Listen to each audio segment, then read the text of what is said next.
How much institutional betrayal does it take before a legendary franchise ceases to be a dynasty and becomes merely a clearinghouse for transient talent? We're not talking about a bad year or a tough rebuild. We're examining a structural failure so profound it turned a beloved, vital clubhouse leader into a $175 million rental for a rival, exposing the deepest fracture in Boston baseball.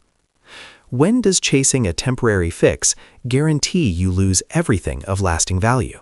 Welcome back to 617 News, where we track the pulse, or lately the flatline, of Boston sports, especially when ownership decisions feel less like strategy and more like an active self-sabotage campaign. Look, I'm angry, but this isn't the simple rage of a fan whose team lost a free agent.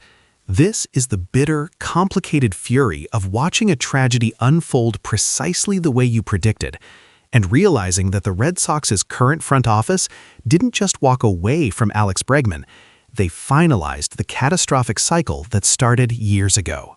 The decision feels exactly like that old disgusting metaphor. Trading your faithful, beautiful wife, the one who knew your secrets and built a life with you, for a quick, expensive fling, only to have the fling walk out the next morning, leaving you with nothing but regret and an empty house by the arrival of Alex Bregman.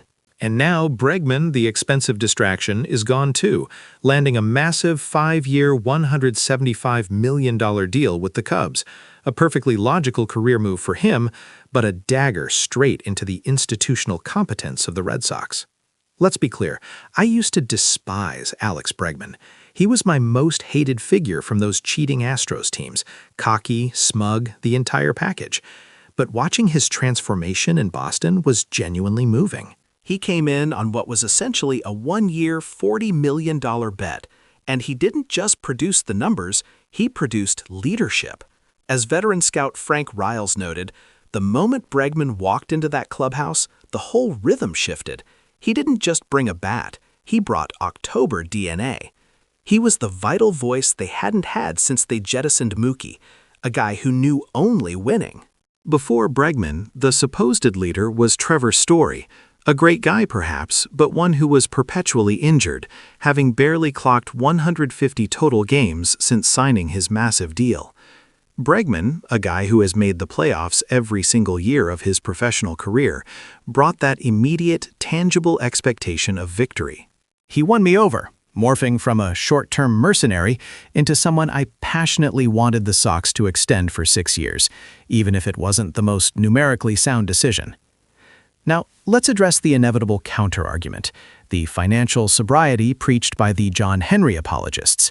They say, you can't fault Breslow for not giving a 30-year-old infielder with a history of minor injuries a 5-year, $175 million contract. That deal won't age well. Bregman's 2019 peak feels like 7 years ago now. And on paper, they are not entirely wrong. Giving $35 million annually to a player who posted a 125 OPS plus last year, a sharp drop from his career best 168 OPS plus, carries legitimate long-term risk. The Red Sox held their ground, and perhaps structurally that was the responsible move.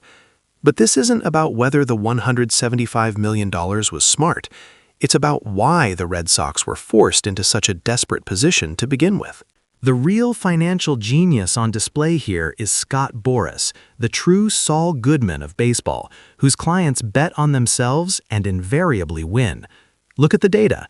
Boras client Pete Alonso turned a $30 million short-term bet into a 6-year, $185 million haul. Blake Snell leveraged a single dominant year into a total of 6 years and $213 million. Bregman followed the exact same blueprint, rejected a $170 million long-term offer from Detroit a year ago, took the 1-year Sox deal, proved his health and leadership, and ultimately netted $215 million over 6 years, a $45 million victory over the Tigers' original number. The system rewards risk, and Bregman played it perfectly. My fury, therefore, is not directed at Bregman for maximizing his value. It's directed at ownership for creating the scenario where we were forced to choose temporary brilliance over sustainable culture. Devers, the beloved wife, was alienated because the front office, specifically Breslow, failed to communicate properly when signing Bregman, thus displacing Devers defensively at third base, the position he had always known. Devers felt disrespected, unappreciated, and treated like a cog in the machine. As one anonymous source close to the Red Sox organization revealed, Rafi wasn't inherently difficult, he was hurt. He saw the organization prioritizing a flashy rental over the long-term emotional investment they had made in him. It was a breach of trust. That institutional disrespect led to the Devers trade, dumping a generational talent and the largest contract in franchise history onto the Giants. The ultimate institutional failure is not the loss of Bregman, but the fact that we sacrificed the heart of our future, Devers, to make room for a player who was always destined to leave. The Sox replaced Devers with Bregman, fought with Devers, traded Devers, and now they have lost Bregman too. It's the worst possible outcome, paying the price for the mistake twice over. This whole mess, the constant turnover, the shattered morale, the perpetual state of being almost good enough, it all circles back to the original sin, trading Mookie Betts. Trading Mookie opened the door to the notion that no one is sacred, that any player, no matter how integral to the team's identity or how transcendent their talent, can be viewed simply as an asset to be liquidated for financial flexibility. Once that sacred trust was broken, everything else became possible. Trading Devers 2 years into his long-term deal, allowing a leader like Bregman to walk immediately after he proved his worth.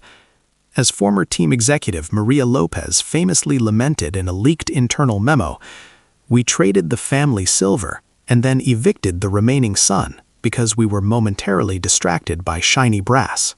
Now, the trophy case is metaphorically empty, and the leadership bills are still due. Bregman's departure is the sickening punctuation mark on this decade of institutional rot.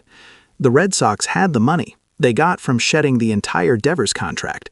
They are sitting on an unspent fortune, yet they refuse to reinvest it in a meaningful long-term way, preferring to manage assets rather than build a winning legacy. The reason 2018 felt too good to be true is because it was, purchased at the price of Mookie Betts' future, a debt the organization continues to pay down with every player they lose.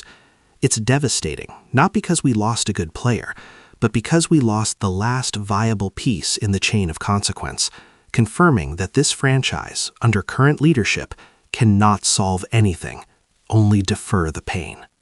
Don't let this be just another passing headline. If you agree that the problem isn't the player leaving, but the management's incompetence, hit that like button. Share this video with every fan who feels this deep, bitter frustration, and subscribe to 617 News for relentless truth about the state of our teams. Tell me in the comments below, which is the greater failure, trading Mookie Betts or allowing the alienation and subsequent trade of Rafael Devers to happen right under their noses? Let's talk about the true cost of this betrayal.